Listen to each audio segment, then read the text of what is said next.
AGP sir અને SP સરની સૂચના મુજબ જામનગર વિસ્તારમાં કોઈ પણ ગુનાહિત કૃત્ય જણાય આવે ત્યારે એના ઉપર ત્વરિત પગલાં લેવાની સૂચના આપવામાં આવતી હોય છે. તેના અંતર્ગત જામનગરમાં અલગ અલગ જે ફાઇનાન્સ કંપનીઓ આવેલી હોય છે તેના દ્વારા વાહનો, ટ્રકો બાબતની નવી લોનો તેમજ રીફાઇનાન્સિંગ માટેની વ્યવસ્થા થતી હોય છે. આ બાબતમાં એક ધ્યાને આવેલી માહિતી મુજબ એક ખાનગી કંપની દ્વારા ફાઇનાન્સની પ્રક્રિયા કરવામાં આવતી હતી. તેમાં જામનગર તેમજ આજુબાજુના જિલ્લાઓ તેમજ સૌરાષ્ટ્ર પંથક તેમજ કચ્છ સહિતના જિલ્લાઓમાંથી અલગ અલગ 16 વ્યક્તિઓના નામે વિવિધ લોનો લેવામાં આવેલી હતી અને આ લોનોમાં કુલ 36 વાહનો લેવામાં આવેલા હતા અને આ વાહનો પછી આ લોનની ભરપાઈ ના કરવી પડે, એના હપ્તાની ભરપાઈ ના કરવી પડે એના માટે થઈને જે નૂર ગ્રુપ છે એટલે કે જે રજાક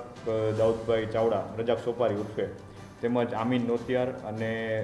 રામભાઈ ભીમશીભાઈ આહિર નંદાણીયા તેને આ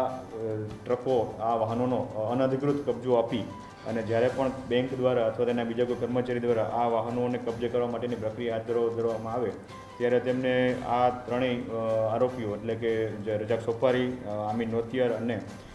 રામ નંદાણીયા એના દ્વારા ટેલિફોનિક ધમકીઓ આપી અથવા તો ટેલિફોનમાં વાત કરાવી અને આ ગાડીઓ રજાક સોપારીની છે એવું જણાવી અલગ અલગ દ્રષ્ટિએથી આ બેંકવાળાને પરત કરવામાં આવતા અને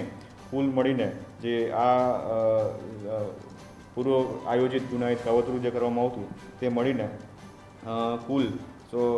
અનધિકૃત કબજા ગણીને 36 ગાડીઓ એટલે કે 13 કરોડ અને 6 લાખ જેટલો મુદ્દામાલ જે ફાઇનાન્સનું આ લોકોને જે ફાઇનાન્સ કંપની છે એને નુકસાન પહોંચાડેલું હતું. જે બાબતે સિટી બી ડિવિઝન પોસ્ટ દ્વારાનું સંજ્ઞાન લઈ અને કાવતરા તથા છેતરપિંડી બાબતની ગુના દાખલ કરવામાં આવ્યો છે. તેમજ જે આ રામ નંદાણીયા છે અને બીજા જેના નામે આ ટ્રકો લેવામાં આવતા હતા એમને પણ 5 વ્યક્તિઓને અટક કરી અને કુલ હાલ 24 ટ્રકો કે જેને અલગ અલગ જગ્યાએથી કબજે તેમજ ટ્રેક કરવામાં આવેલ છે અને આ બાબતની આગળની તપાસ હાલ ચાલુમાં છે.